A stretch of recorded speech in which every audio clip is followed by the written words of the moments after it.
Sustainable Japan on location, our first ever on location episode, and we are at the amazing Robert Yellin Yakimono Gallery in Kyoto near Ginkakuji Temple.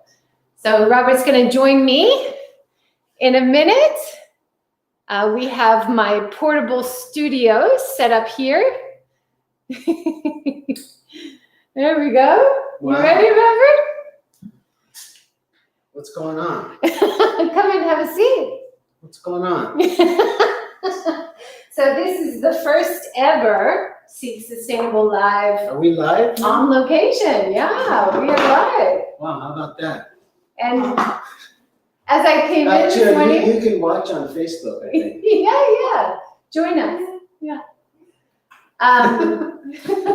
As I came in, this is a beautiful area. We're near Ginkakuji Temple. Right down the street. This is actually called a Ginkakuji Maicho, in front of Ginkakuji. So many hundreds of years ago, this was probably part of the whole Ginkakuji complex. Oh, wow. Yeah, it got parceled off over time.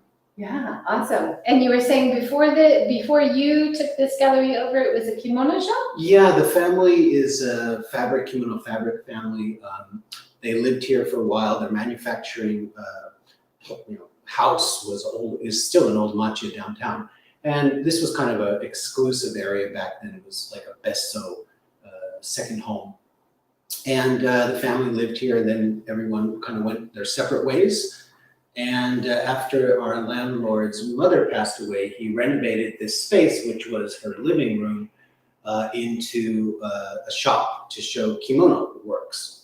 And that's why on the other side, there's a nice tatami platform and a large mirror to have people wear kimono and look them out, check themselves out and see if they like it or not. So yeah, that was here for about 8 years, and then it was kind of closed a lot. And one day I was passing by and just asked the landlord, who was outside sweeping leaves, so we have to leave our other house down the road, and this one's hardly ever used, can you rent it to us? And he just said, if you can wait until this time, you can have it, which was perfect because it was 2019 in May, and our contract ended in 2020 February. He said, if you can wait till March, you can move in. It was like one door closes and a super door opens, because it's a fabulous location. We're right on the Philosopher's Path. Just beautiful greenery everywhere. The mountains are a 5-minute walk away. We have this lovely Nakaniwa garden here. Yeah, I can move the camera around so people can see the garden. Yeah, don't get too close up on me. When I came in, you said it's a beautiful mess right now. Yeah, I equate it to like the basement of a museum, a storeroom.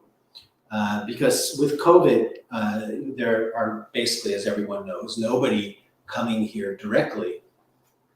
So it doesn't have to be well organized. And as such, luckily, thankfully, we have, the gallery has a worldwide following on social media, particularly on Instagram, where I post a piece almost every day, basically every day. And people are ordering from there. So unlike people who are really, really hurting because they're reliant on face-to-face interactions for a living, I really feel for these people, the guides and the bus drivers and everybody who, was having a heyday and banking on it to continue. And that just all went sour, poof. And hopefully, within this year, somewhat of that tourism industry will return. Mm-hmm. And those people, can start putting more bread on their table, so to speak. Because I know people who haven't had any income for quite a number of months. Yeah, it's really tough. So I feel very fortunate and grateful to, the people who follow the gallery around the world. And, we have built a trusting relationship that they know that I select work very carefully. It's not just the name. And they'll look at an image, and if they want more images, I'm happy to send them. And, we send pieces out almost every day. Yeah. That's great. Yeah. So there has been a big change with the Japan post office, but Right. you've been okay? Well, when COVID first started, we were using basically EMS exclusively, and that got totally shut down. So we were wondering what to do, and of course there are private carriers, but their individual rates were quite exorbitant. But we contacted one particular carrier and set up a business account, and you have to have a certain quota per month of how much you will send, and then they will reduce the rates almost to the level of what EMS was. So that was a lifesaver. And it's actually more reliable now than the post office, unfortunately. But some people do not like this particular carrier. There are hassles and duties levied. So we give clients an option. You want the EMS, or do you want FedEx or UPS or DHL? I mean, those are the main carriers. Yeah. But So it's it's all lucky, worked out. lucky you can send, because I know, like me, I used to send packages to family. Can't do that anymore. Let's Hey, talk. there's your tea over there if you want. Yeah, thank you. That's I'm gonna grab it. Yeah, that's a particular cup form called a Kuidashi. And a Kuidashi is usually reserved for guests for tea. Very nice. So it's not a regular larger size yunomi, which is a sencha cup. But this is a sencha cup. It's called a Kuidashi. And this one is from Takeo in Saga Prefecture by one of the great Karatsu potters named Maruta Munehiko. And he has all kinds of styles, but lovely brushwork. And we've used it a lot. So there's a decoration, sort of a decoration that naturally comes out. It gets these shimmies, like little spots, which the Japanese say is amamori, which is like a leaky roof. So the more you use it, it's kind of sodaru, like bringing up a child. The more you use something, the more interesting it becomes. So I remember you saying that about a lot of your pottery as it changes over time, like wood on a house, right? patina, right? Exactly. And the tea is from Shizuoka because that's where I lived most of my life, more than the United States. So In Shizuoka. Yeah, Shizuoka, Mishima, Numazu, in that area for 27 years, and lived right by this small family-run tea plantation. Growers, the Goto family, and their shop is called Yamani-en, and I can't live without Yamani-en tea. It's so wonderful. I was just in Uji this morning seeing the hydrangeas. Oh gosh, aren't they beautiful? So beautiful. I was there right when I opened because I knew it would be busy, but it was gorgeous. I know, the season. And I saw tea fields around there as well. Yeah, Sure. I didn't realize. Yeah, they're all over. Even in Shigaraki, the great potting town, there's an area with lots of tea fields. And when I was living in Shizuoka, I didn't know that. And I went to visit Mr. Kato Takehiko. I'll show you some of his work. Yeah, I'd love to see it. I thought, well, I'm coming from Shizuoka. I'm going to bring him some wonderful Shizuoka tea because they probably don't have any tea in Shigaraki. And I go to his door and hey, how's it going? I brought you a gift. It's Shizuoka tea. You probably don't have much tea. He goes, turn around. Huge tea field right in front of his studio. I brought him dried fish the next time. Oh, that's awesome. And I interviewed a guy who's taking over old houses in Wakayama, and he's starting to collect tea from the 100-year-old tea bushes that nobody's been cultivating. Wow. And starting to roast his own tea. So that's really exciting. Yeah. Yeah. Yeah, I mean, part of the culture, tea. Drink more tea, local tea. Yeah. Don't buy from these globalization places. Buy, if you're gonna drink coffee, go to like a nice mom and pop. Yeah. Chihiro gets coffee. This lady, she just roasts her own coffee. Yeah. And hand delivers it here. That's wonderful. I was at a really old Kisaten coffee shop this morning. The guy using the siphon, old coffee shop style. Yeah. I love that. Yeah, drink from those places. Globalization ain't so good. All right, you've got a whole new collection, Robert, always. Every time I visit, there's lots of new things.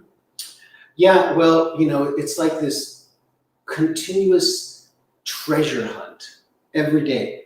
I'm always looking for work. I mean, there's a jar that's going to be delivered maybe even while we're talking. Yesterday, I got a 1972 jar from a great potter, scholar, author named Koyama Fujio, and I put it up on my Instagram page. A couple of weeks ago, we went to Fukui, which is home of Echizen Pottery, one of the 6 old kilns, and we visited this man named Kumano Kuroemon, and he's a big bear. They call him the bear. Let me just grab a piece. Yeah, I'd love to see it. And he fires his kiln to the maximum temperature that it's allowed to, otherwise the pieces would start to melt. And he gets these amazing effects, these glazes on his work with such variation as you turn it. He calls it Kumashino because his last name is Kumano, and Kuma is bear. So they call him the Bear of Echizen. And I did an Insta Live while we were there, and it's still on my Instagram page. But there's so much variation going on here. Oh my gosh. You know, and he likes to make things big. You know, so this is actually a sake flask. Oh wow. But, you know, most people would think of it as a vase. And his sake cups are huge over there. And then there's a tea bowl where you cover, you know, you cover your face. Everything's big. That's just the way he likes it. But even, yeah, you want to hold Can it? I touch it? Yeah, and but even his large sake cups, he says only fill it 20%, and then enjoy how the liquid highlights and makes the clay and the glaze glisten. So very, very powerful. And I gave him some shikishi to sign. And if anybody gets a work, we will add a shikishi. His boxes also have this incredible calligraphy. When you get a work of Japanese ceramic art or other art as well, there's usually a box and calligraphy, and his calligraphy is bold. He uses the whole box, makes circles and things. So this is Mu. Oh wow, yeah. You know, very powerful. Mu, of course, being an essential Zen term of nothingness and everything. So we got, how many Mus? We got 4 Mus. Wow. And 4, I think, Kai. Ku. So really, really strong calligraphy. And if you did want to see what the man looks like, just go to our Instagram live feeds. So those are things that came. Recently, I hope some of my friends in Kyoto were aware that the great Tsujimura Shiro was having an exhibition at the museum in the station. So I have some of his work as well here. We just got some sake cups, and that's a Uzuku Maru.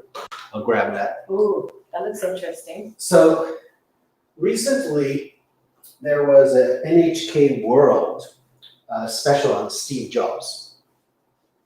And they came down here to film it. And if you go to NHK World, you'll see this piece photographed on their site, because Jobs was interested in old forms where he got hints for his products on the slope of the shoulders. So Yeah, wow. Tsujimura Shiro, this is a low squat jar called a Uzuku Maru. And he also is just an incredible artist, not only a potter, but a painter and calligrapher as well. And then about a month ago, we went to Tamba and got this piece from Ichino Kiyoharu. And I love the way he kind of split it. Mm-hmm. And then there's this really rough texture. This would be considered the front because all the ash hit here. But Tamba is, again, like Echizen, one of the 6 old kilns. and you get these deep purple tones on it. But just the way he split this Oh, wow. is fascinating to me. You know, this yin and yang, or a ticking of a clock, or, you know, it's just so organic. So that's new. Gosh, there's so many new pieces, you know, where to begin. Beautiful. Oh, and then the other day, Yamada Akira came. And How often do potters come directly to a your lot. gallery? That's awesome. A lot. This morning, a young man from Seto came coming. The woman whose big piece over there, Ikake-san, she came. Kato from Aichi came, and those are all his pieces over there. I'll be putting them on Instagram soon. Wow. And then Yamada Akira came the other day, and his father was Yamada Hikaru, who was one of the founders of the great Crawling Through the Mud Association called Sodesha after World War II. And Yamada Akira does these wonderful reds and violet tones. Wow. And, you know, I have them, two others over there, but they just stand out. You know, they define space in the room. They're very different than anything else I have. And I just love this color. It's very soothing. It's very calming. You know, colors affect our moods. Yeah. And so, you know, this to me, I don't know if it's showing clearly on the monitor, but it's very rich and deep and interesting kind of asymmetrical form. So he was here the other day. Yeah, what do you want to see? Yeah. So many things. There are a lot of things in the gallery. And some we can't carry over to where the camera is. Well, this one I'll carry over because Okay. it's also Oh, wow. it's also completely different. It's just a little happy vessel by Kawaguchi Jun, who's 70 years old, believe it or not. Wow. And I knew him from my Suzuka days. But it's all hand painted. It's like a child's birthday party, but he's 70 years old. And it just makes me happy to look at this. So I got this piece about a month or so ago. That's gorgeous. Some of the pieces are a bit heavy to carry over, but I will carry a big piece over. Oh, wow. Look at that. Like a giant shell. It's a shell, a god's shell. And one of the joys of what I do, because it's not about me, you know, it's about these incredible artists and this culture. There's a magazine called Hono Geijutsu, and they just had a special on Shino pottery, which this is. And Shino is mostly related to teawares, you know, smaller pieces. But this man, Goto Hideki, took a tea bowl form and just put it into this massive sculpture. And nobody was really paying attention to him 8-9 years ago. But I picked up on him and I showed his work, and now they're in a couple of museums. And he sent me a copy of the magazine and he said, "Robert, thank you, because you gave me the confidence to go forward."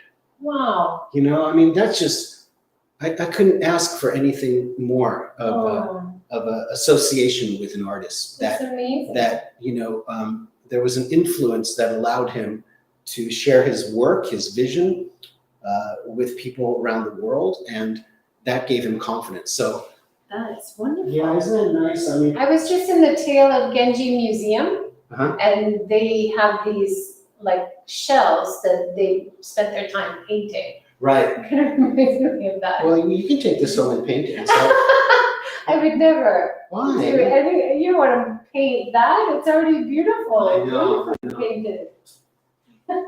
So he's living in Gifu. And another favorite artist of mine, well, this is a new guy I discovered too during Corona. Oh, wow. His name is Takeda Naoyuki, and he studied with the great Miyashita Zenji, who did also very colorful works. So he takes the colorful scheme, but he made it his own. And I'll show you Miyashita Zenji, his teacher's work, in a book in a moment. But this beautiful color, like pastel, it's like listening to a Debussy song. you know. It So- is really like you see in modern art, the splash paintings. Yeah. Gorgeous. Yeah, so this is a new guy I discovered. And his teacher, who I'd like to introduce. Oops, I'll just put that here for now. There's a new book that was published, and I'd like to share with people.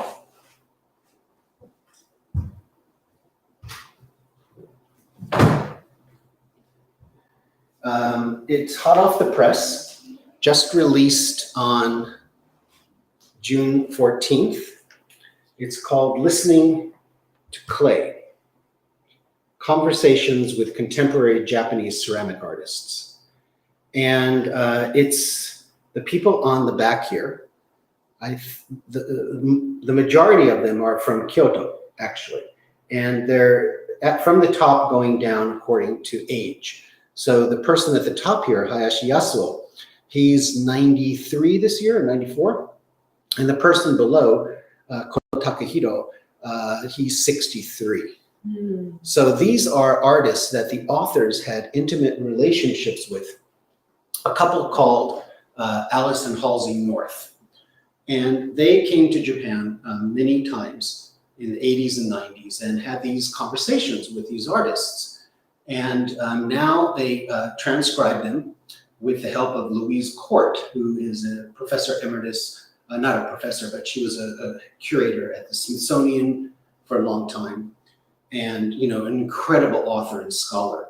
If you want to know about Japanese ceramic history on some regards, go find Louise Court's book, C-O-R-T. So this is just published, and even some of the artists who I know, they said, you know, this is the first time that we're really telling our story, history, to any publication, you know, Japanese publication or international. And they're beautiful photographs. This is Koike Shoko. She's up in Tokyo, makes beautiful shell forms. But the man I just showed you, yeah, the pictures are beautiful. So they had a photographer come around and do the portrait photos. And the other sakuhin photos are from the artists or the collections of these people. So the artist I just showed you, Takeda, with the colorful work, this is his teacher. So you can see there's color in his work too. Beautiful. Layers and layers. It's like the landscape view. Exactly. Right? Exactly, a landscape view. His name is Miyashita Zenji. I have a small piece over there of his. So, and I was very honored because they asked, you know, to include me in the book.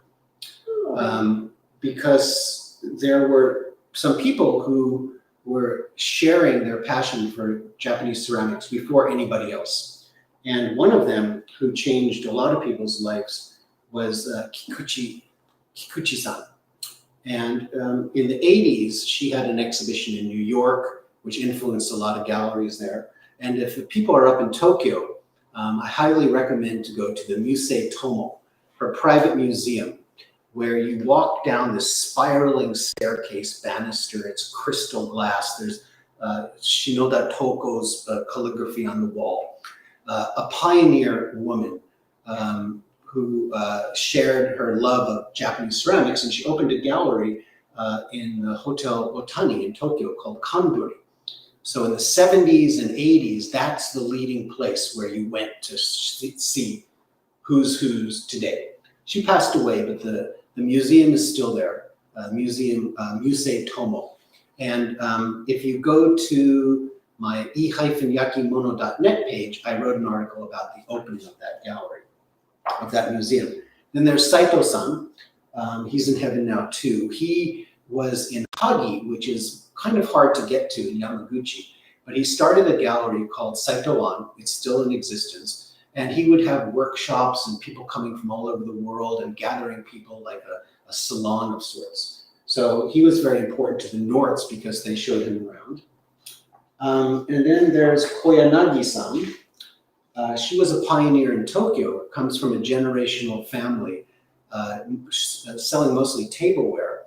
but she didn't want that. So in the 80s, big pieces by Akiyama Yo and Inoue-san and Ogawa Machiko, really breaking the barrier from vessels and things that you could use to sculptural pieces that ended up in museums. And at that time in Japan, there were a lot of regional museums popping up, like in Ibaraki, the Ibaraki Ceramic Museum, or the Hyogo Museum, or the Mashiko Museum. She's not doing ceramics anymore. I think she's more involved with Sugimoto Hiroshi, the photographer. There's one just unfortunate point in here. They say Robert Yellin wrote this. Actually, I didn't write it. It was my apprentice. Oh. And it's unfortunate because it's dissing the critics and the curators in Japan. Oh no. So because you've written so much. I've written so much. It was on my webpage, but written by my apprentice at the time, who now has his own gallery in Tokyo called a lighthouse called Kaneda. Very strange name, but an incredible gallery. Wahei Aoyama, great writer. And he came to me from his father. He had just graduated university. He didn't know what he wanted to do. And I was in Mishima, and I said, look, you just graduated from Oxford and NYU. You don't want to come to little Mishima. But we hit it off with our love of music. So I had him as my apprentice for a year. And he was so good at writing. I said, here, have a column. And he did a lot of really interesting columns on the e-yakimono.net. And unfortunately, this woman said, she didn't read at the top, written by Aoyama Wahei. And it says, Robert Yellin wrote, the critics have no idea what they're talking about. Yeah, that's basically what it says. Anyway, that's that section. But buy the book anyway, because it's fabulous. Then there's a dear friend and a pioneer woman in New York, Joan Mervis. And she was influenced by the early 80s exhibition that Musée that Kikuchi-san had in New York. And she shifted very strongly from Edo period paintings and ukiyo-e to contemporary ceramics. And she's curated over 80 shows. Anybody in New York, this is the place to go to see, the best of contemporary Japanese ceramics. A dear friend, and she actually also told me that I gave her the courage to go forward through my columns. That's wonderful. And then there's me, because I'm the youngest of all those people. So, awesome. Isn't it? I mean, it's very. I wish my mother was alive to That's see. wonderful. To be acknowledged by your peers Yes. that you helped people in the industry and expanded the range of these artists to be able to be seen. And it's very humbling. You've been doing it for so many years. Yeah, very much. And like you said earlier before we started, you live it. It's not just a job to you. No, it's magic. I'm very grateful again because it's not about me. Just you find something and you want to share it with your friends. So anyway, folks, great book. Listening to Clay, Conversations with Contemporary Japanese Ceramic Wonderful. Artists. Is it available online? It's online. At bookstores? Alice North, Halsey North, and Louise Court. Yeah, if you just go to Google, Listening to Clay, it should pop up. Fantastic. Yeah, so Miyashita Zenji was that gentleman's teacher. That's the point of the book. Yeah. Fantastic. No questions, but I've got lots of questions. I've got lots of interest. So many pieces. Yeah, so that's what the gallery is set up for, Joy, in a way. Yeah. There's nothing labeled. Yeah. So I want people to come here and look with their chakra, their spirit, not to look at names or prices first. And see what speaks to them. Yeah, see what speaks to them, and then I'll tell you about the work. Okay. So many. there's a lot. I really like this one. Okay, so this is an original Shino glaze called Embu. And Embu means dancing fire. Wow. So this man, whose name is Yamada Kazu, and his family is originally from Tokoname. And his uncle was the first living treasure of Tokoname and the only living treasure for Tokoname for kyusu, which are small teapots. But long ago, the Fukui Echizen area started this Toge no Mura, the pottery village, and they offered cheap land. So people moved from all over. Many people moved from Kyoto. So Yamada Kazu moved from Tokoname. His son Hiroshi is also a potter. It's strange, he's in Echizen, which has its own distinctive style, but I've never seen an Echizen pot from him. It's always Shino pottery or Oribe pottery or Iga pottery, things which are associated with other regions. But he developed this glaze, and it's totally his glaze. Nobody else can do this, called the Dancing Fire glaze. And of course, it's a little challenging because you don't want to be drinking from these ridges here. But he has, of course, strategically placed a side for drinking. But it's an amazing work. One of these from our gallery ended up at the Victoria and Albert Museum in London. Wow. Yeah.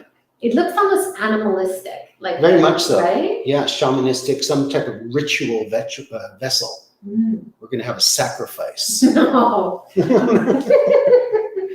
Well, yeah. That's amazing. Yeah. Yamada Kazu. Let's choose a totally different, clean design. Okay. How about this one? That's Reiko. He's in Kumamoto. And he just finished an exhibition in Kyoto at Daimaru. It's called Hakuji. And Haku is white and Ji is porcelain. So it's a white porcelain bowl, very appropriate for summer because it's porcelain, which has a cooler feel. The color, of course, imparts coolness. So you would consider this more of a summer tea bowl. The other one may be autumn. He does lots of ripples and spirals on his work. He studied at the Osaka University of Arts, and he wanted to actually come to Kyoto, but after graduating, he had no money. So he went back to his hometown in Kumamoto. And he's very recognized in his prefecture. Lots of awards, lots of recognition. So that's one piece called a hakuji. And it's kind of an oval shape. It's not a perfect circle, right? It's like an egg long. Yeah. And it might be hard to see. This is also his, but you can see the similar design with the kind of spiraling around. And this is called the Seihakuji, which is a bluish white porcelain. So his specialty is these two styles, which date back to ancient China. But he's a very elegant sensibility to his design. And again, appropriate for summer because it just imparts a cool. Makes you feel cool. Makes you feel cool. Holding it, yeah. And then, you could put this in the refrigerator and then, serve cold tea. Oh, yeah. I was walking one day in Tokyo many, many years ago and during the summer, and I went to a gallery called Koko, and he's making matcha. And I'm thinking, well, I'm already sweating so much. I really don't want hot tea. And I was shocked when it was cold matcha, actually served in a Yamada Kazu tea bowl, the dancing fire person. Oh, wow. And I'll never forget that because I was expecting something and it was totally opposite. And then I thought, well, cold matcha in summer, why not? Why not? Why not? Yeah. I have a question. As I see you walking around with these beautiful pieces, have you ever dropped one? Sure. I mean, not often, And but. do you do kintsugi? Oh, absolutely. Kintsugi, yeah. And if I may plug another book. You actually mentioned that one of the pieces that came from America the last time I came were damaged coming back, and you and everybody was impressed with the kintsugi work, that it made it more beautiful. Yeah, and there was one client who broke his Unomi, Chuck in California, and he was distraught. And then there was another guy, Bob, in Chicago, and I said, don't fret, send them back.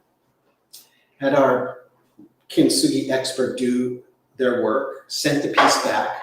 They were so overjoyed that they said they're going to break up all the works in their collection to do this Oh kids. my goodness, really? They didn't break on purpose, did they? No, they didn't. I advise them against it. You know, some people do that. That they will intentionally break a piece to have it kintsugiized, and that's not good. That's not the fate of the piece. So just one thing about kintsugi. A lady who lives in the neighborhood, Mio Heki, just wrote this beautiful book. It's bilingual. Look at the covers. Well, there's two covers. This one is actually urushi, and then the cloth cover is just of the urushi plant. So urushi is Japanese lacquer, for anyone who doesn't know that. And it opens up like a sutra book. Oh, that's beautiful. It's a beautiful book, repairing things. She goes over how to deal with it, how to do it, showing examples, types of urushi, types of lacquer. Wow. It's, Which is also poisonous. Yeah, you so have to need be careful. Yeah, my friend John Gauntner, the sake expert, he tried that once. He bought a kintsugi packet at Tokyo Hands and tried it at home, and he just broke out. He had to go, he broke out in hives. But this is a beautiful book, and that's Miho-san. She lives in the neighborhood. Seek it out. If you would like a copy, I can arrange for that. She's titled it Kintsugi in the Cycle of Nature, a meditation on Japanese lacquer arts. Mio Heki-san. Huh? Probably hard to see that, but Yeah, wonderful. yeah. So there's some good books being published recently, which is nice to see. I'm fascinated by this one. That's Nishimura Naoki. He Once I picked it up and it's so light. It's so light. Yeah, Oh my sometimes goodness. that'll fool you. You pick it up kind of with the tight shoulders, and then Yeah, yeah. So this is a style called neriage. It's a multicolored clays like stacked together like a sandwich and then cut. And he lives out in the hills, out in the countryside of Kyoto. You can see him often at pottery fairs, and hopefully the big one this summer, which has been canceled the last 2 years, of course, in August, will be held on Gojo Dori. So there's a big pottery festival here in Kyoto, and of course, it's on Gojo Dori because that's the old potting area of Kyoto. But it's in the middle of August, and I asked, it's brutally hot, and you're on this main thoroughfare. Gojo is not a small alley, it's a big thoroughfare road. And Nishimura-san's almost, every time I've gone, he's been there. And I asked some of the potters, why are you doing this in August? Well, Nipachi. February and August are kind of down, slow time for businesses. Oh, I see. They say Nipachi. Ni is 2 and Hachi. So during the slow season, they would take a lot of dead stock or seconds, which are still quite beautiful. And they would have this festival, and it's really fun to go to because both sides of the street just lined with booths, and it goes to 10 o'clock at night. So you don't have to go during the heat of the day. You can go at night as well. Yeah, it's really fun. And I always discover somebody new there too. Not always. Well, yeah, always. Yeah, there's always somebody I discover that I might not want their work, but I certainly am happy to see new work and faces. That's nice. Yeah, so if anybody's in August, here in August, it's usually around the 7th to 12th. But I will post that on my Instagram page once I find that information out, if anybody is interested. And that's a good strategy for a summer event, to have it late into the night. Exactly. Have something like a light up on the weekends for hydrangeas, Yep. because it's so popular. They want to spread out the number of people coming during the day. It's Yep. very smart. It is smart. It is smart. Yeah. And I hope, that festivals and matsuri around Japan continue this summer, because it's one part of, one great part of Japanese culture. I know the Gion Festival is going this year, so that's neat. Oh, there's 2 that I want to choose, but I'll go with the black and white one. The black and white, can't go wrong with that. Oh yeah, so this is one of my favorite Kyoto potters. His name is Setsu Junji. What a great name. Setsujunji. Kind of just rolls off your tongue. And he calls it Umi Nagashi, which is a flowing ink pattern. So he creates the initial form, and then he'll take a liquid slip and kind of roll it around, making this calligraphic kind of impressionistic, Rorschach test design. He does it in various color schemes. There's a big black and white one there, which he actually used for his Nengajo. And the inside is this very matte, it's kind of hard to see, but a matte glaze. And then he makes a very simple foot, because the form is so complex and there's so much going on that he makes the foot very simple. Everybody knows when you drink a bowl of matcha, you turn it over, you can admire the exposed clay, the quality of the carving, and sometimes you can tell the age of the artist. He's in his 40s. And there was a great Chawan tea bowl critic who, his name is Hayashi Yasuo. He passed away about 4 or 5 years ago. And he dubbed this young man like the new Furuta Oribe for his innovation in the tea bowls. So there is the white, more of a whiter body. And I have some, like that big tall pillar piece over there, which I'll grab. Here, hold this. Okay. Oh, wow, yeah. You have some really tall pieces in the middle. Yeah, those are Zoe. They're like, African dancers. Yeah. So this is a tall piece, and it's just so engaging how he's created this flowing ink pattern. So I'm a big fan of his, and again, like Goto-san, hopefully, people have from around the world bought his work. There's a sake cup over there too somewhere for a smaller piece. It's on the upper left. The Enso. I love Zen affiliations. Yeah. You have so many pieces, so many beautiful pieces. So this is Moritoki Taiyu, another great name.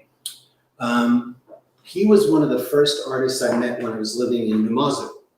There was a gallery in the Shotengai kind of covered shopping mall called Hosaka. And he would show Moritoki Taiyu, who was well known as a calligrapher and as a bizen potter. So he was born in Okayama but lived in Tokyo. And when you look, there's this big, thick Japanese art directory. I don't know if it's still in existence, but every year it came out and it ranked artists in various fields, and they gave like their prices. And his calligraphy was astronomically priced. He also made karatsu. So it's a very quiet, simple form. There's nothing totally dynamic about this piece except the Enso, which of course is a Zen mark of infinite universe in your hand, basically. And I love pots that have this Enso formed on it. So when I saw this, and since I knew him, and he was very kind to me, when I was in my 20s and 30s, he gave me a signed book. I have some calligraphy in the back. When I saw this at a dealer's auction, I had to have it. He had already since passed away. And I haven't, can I just go grab one other thing? Of course. Because he was one of the rare artists who took pottery and then did calligraphy on it. Oh, wow. Because Robert, you have interviewed and gone to visit in their studios so many potters around Japan, right? Absolutely.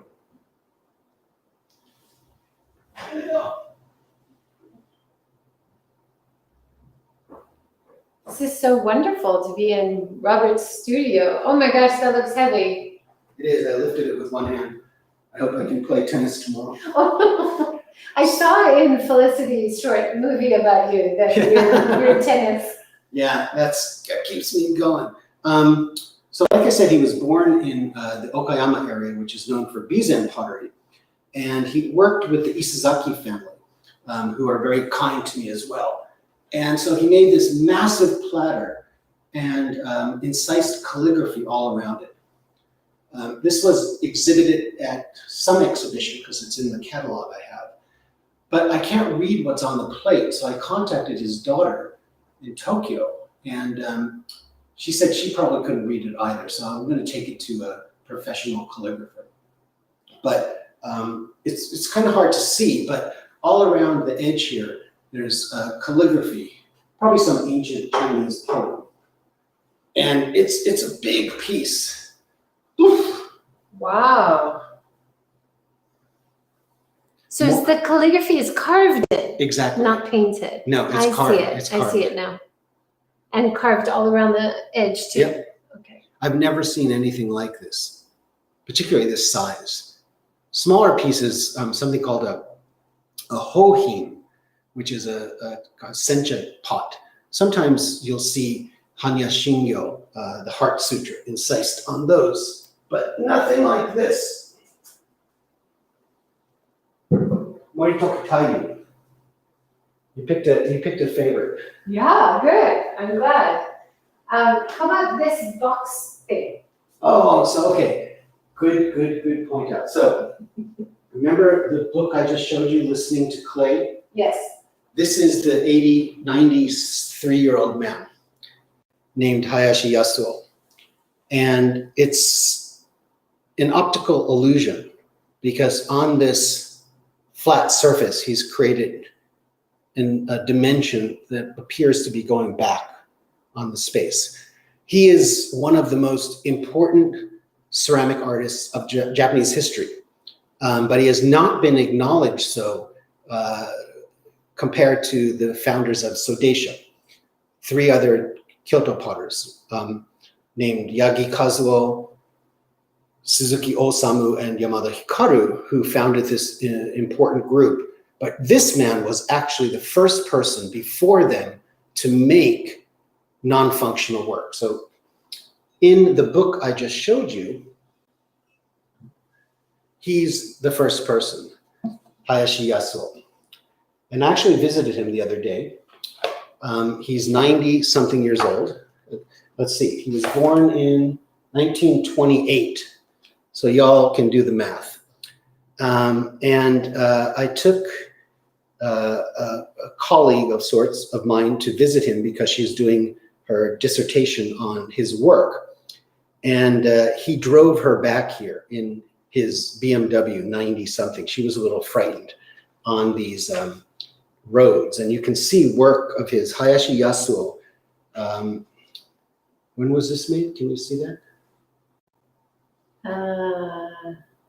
Does it? Oh, 1948? 1948. Incredible. This one was pretty early too. Oh, wow. That is, it doesn't have a date. Oh, 1950. 1950. 1950.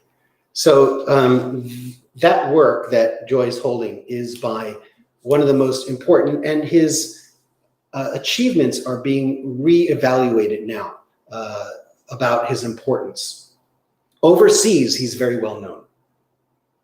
New York galleries have his work. They end up in museums.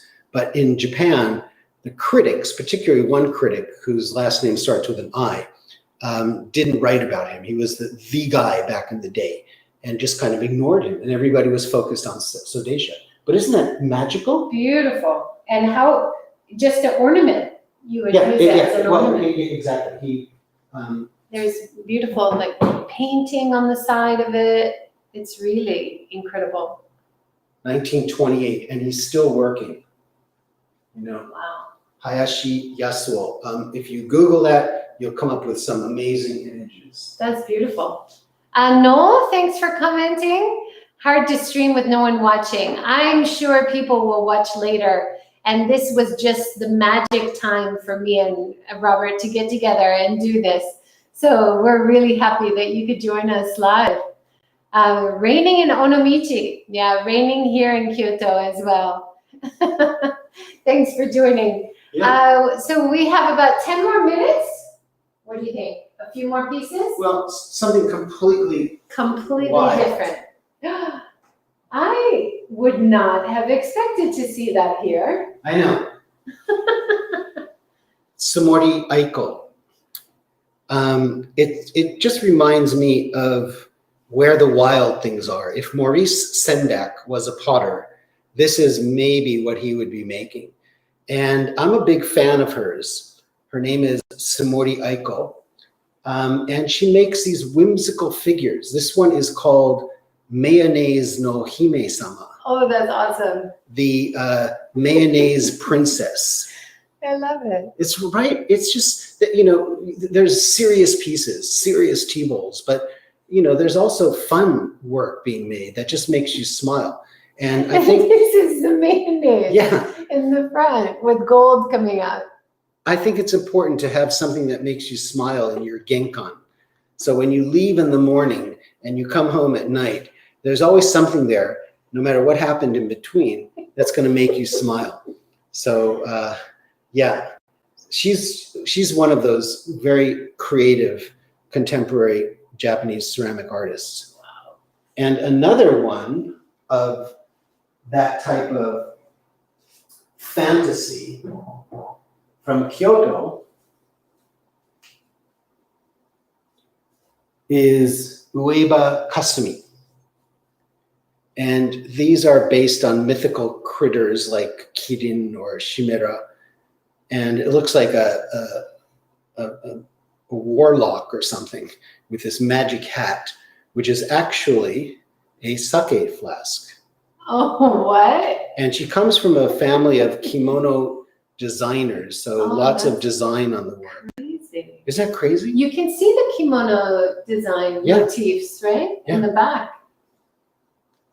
That's wild. Yeah, so it's very different from the stoneware work that I carry, bizen and shigaraki, all the serious stuff. And another whimsical person. I don't think we've showed this back wall yet. As you're standing there, okay, let's just show it because you've got paintings as well. This is Shimura Noriyuki. He's in the Izu Peninsula. Very popular artist, but again, these interesting motifs, the skull, the bat, the cat, you know, love on the bat, you know, just things that make you happy to use and to live with. Again, a sake flask. Yeah, on the back wall, there's lots of work. A young painter I'm very fond of named Nishimura Daiki reminds me of Hasegawa Tohaku's classical pine tree in the mist type of painting. Various works, another Neriage marbled work by a Buddhist monk who's up in Ibaraki, the pink and white, it's vibrating. His name is Matsui Koyo, and his father was the first living treasure for that style. And he's also a monk at the Gesuji in Kasama in Ibaraki. That's Minagishi Seiko, Celadon. He's working in Nasu, in Tochigi, the great Mori Togaku in the middle, Bizen, a very contemporary Bizen piece by Isazaki Koichiro, whose father is the living national treasure. It's wrapped in straw, but it's got this like mist coming down. Again, Matsui Koyo, Ichino Masahiko from Tamba, Mihara Ken, the little sake cup, he's in Shimane. Young up-and-coming artist, great design sense, Mio Masahiro, he's in Bizen. The Iga veteran, Fujioka Shuhei, not working much anymore, unfortunately. I'm trying to motivate him. I said I'll buy almost everything. The fanciful, young, popular Ikake Sayuri, who was just here the other day. We did an Insta post. And then the bottom shelf is Isazaki Koichiro, the same person at the top. Those are three 16th century, early 17th century Bizen boat flasks. Next to it is this organic, purplish, white glowing vessel by Kako Katsumi, who I'm very fond of as well. And we could go on and on. Wow. Amazing. Well, we have about 5 more minutes. Should we come back on this side again? Sure. Or you want to go look at the garden? Oh, I don't think I can go that far with the setup I have today. Yeah, you know, I'm hoping that if people watch this, that you go and support local artists, local culture. There are lots of pottery fairs that happen around Japan. It doesn't have to be pottery, of course. We get spoons from Okubo-san, this great spoon maker. It's just nice to know the people whose work you use and live with, and how you spend your money is a reflection of your values. So, like I said, it started up with your coffee. Drink from that local siphon guy, Yeah. And use your pottery? Absolutely. Don't just have it as a showpiece in your house? Not at all. I mean, it's, I've probably mentioned this before. It's yo no bi, beauty through using something. And it has to be used. And if you're conscious of what you're doing, what you're holding, nothing's going to happen to it. It's when you get distracted and then you drop it or something, so then it becomes a kintsugi item. But they're meant to be used because they not only impart, nutrition from what they hold, there's spiritual value, there's economical value, there's cultural value, there's seasonal associations. There's so much that you can metaphorically put into a vessel. And that will not only, sustain your body for the health benefits it needs, it will sustain your spirit as well. And that's where the Japanese have really nailed their culture in so many ways. We went to the Miho Museum a couple of weeks ago where they had the vessels of kaiseki. And these incredible vessels from the 17th, 18th century just to hold food. It's art, it's magic, the sensibility. And I think people alive today have a responsibility in any small way they can, particularly living here, is to support this culture, and not just take from it, but try to give back something to it as well. Because we're very fortunate, from wherever ones we've come from, to be able to live in this very cool ancient culture. And there's a responsibility to that. And it's not just shopping at convenience stores and ordering on the internet. There's wonderful people in your neighborhood doing all types of minge crafts or things that are one of a kind, and they put their heart and soul into in their whole life. So I'm just kind of a cheerleader guy that is trying to encourage people to realize that and go out and try to make your neighborhood a little nicer. What would you like to see in terms of getting the ceramic and pottery movement kind of giving new momentum in Japan? Would you like to see it more in schools and education? Sure. In all restaurants? Well, used in all restaurants and coffee shops? Well, that would be nice. It's not always practical, I mean, there are, very reasonably priced vessels that could be used at those places, and I'm sure there are, 1,000, 2,000 yen. I did mention it at the beautiful Starbucks that they reused that old Japanese machiya building. Yeah. And they have this gorgeous structure and everything is amazing to be in there, but they're serving in normal, like if you get a for-here mug. And so I suggested to them, I said, if you used Japanese pottery as your mug for the for-here mug, oh my gosh, that would elevate your brand like crazy, right? Absolutely. And there are young Kyoto artists who would be more than willing and happy to create handmade, one-of-a-kind each, and I'm happy to introduce them, because they're struggling a lot of these workshops. And that makes a great idea to if you're a globalized company like that, at least, show some affiliation with the local culture instead of just, ignoring it. I mean, you could, a machiya, I mean, there was a Hard Rock Cafe downtown, Right. They closed. I mean, what's the point, Anyway, I could rant on and on about that. I mean, my kids went through Japanese school. They didn't learn ceramic and pottery, and they learned calligraphy. It seems like one of the things that could be brought back in education, right? Yeah, it's true. I think some kids are exposed to the tea ceremony of sorts, in their cultural classes. But again, it's a niche thing. not just, they don't need to be exposed how to make something, but how to appreciate it compared to a plastic cup. You know, give a child a cube of tofu and put it on a plastic plate and put it on a handmade vessel, bizen plate, and ask them which looks more appetizing.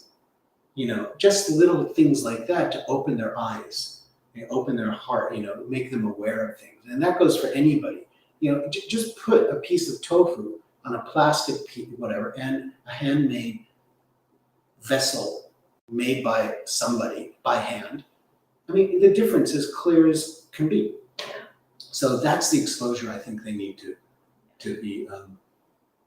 And of all the places that you visited, I had the chance to go to Bizen, and walking around and seeing loads of Bizen pottery studios. You can walk in, you can see people at work, you can try it yourself. Are there other areas of Japan that have those like active pottery village? Absolutely. People up in Tokyo, there's Mashiko in Tochigi and Kasama in Ibaraki, which are easy day trip. If you're in the Ishikawa area, Komatsu area has Kutami.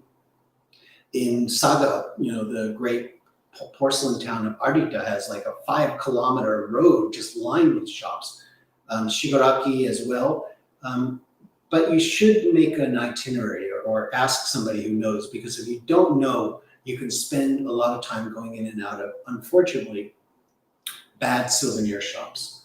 So yeah, make an itinerary. You can ask me if you're going someplace. I'll be happy to recommend places to go. But sure, you know, Tokoname in Aichi has this beautiful pottery road winding through these old districts. Any potting center, which there are many throughout Japan, will have some center where people can visit. You know, there's often a museum associated with it. Tamba on the other side of Kyoto, there's an area called Sasayama Tachikui. This old road, it's just lined with shops. It's so quaint, it's so idyllic, and the mountains in the background. These places exist all over Japan. And go out and find them. That's a good place to end. Thank you so much, Robert. That was great. Right at an hour, perfect timing. Yeah, the first, like, what did you say? In person, on location. On location. Well, thanks for allowing the initial on location sustainability. Seek Sustainable Japan. Yeah, Seek Sustainable Japan. It was Seeking Sustainability Live, and I kept tripping over saying that. So it's now Seek Sustainable Japan. Sounds good to me. Thank you for everything you do, Robert. It's awesome to talk to you here. Yeah. Wonderful. Thanks everyone for joining. Add your questions and comments anytime and we will respond. Robert is very active on social media, so you can always reach out to him. Where's your favorite? Instagram? Yeah, Instagram is once a day, so that's the place. Wonderful. Thanks everyone. Have a great day, and catch up with me at my second on location place tomorrow with Alex Kerr in his house. Yeah. That's going to be fantastic. Very exciting. Yeah. Alex. Thanks so much. Thanks, Robert. Bye.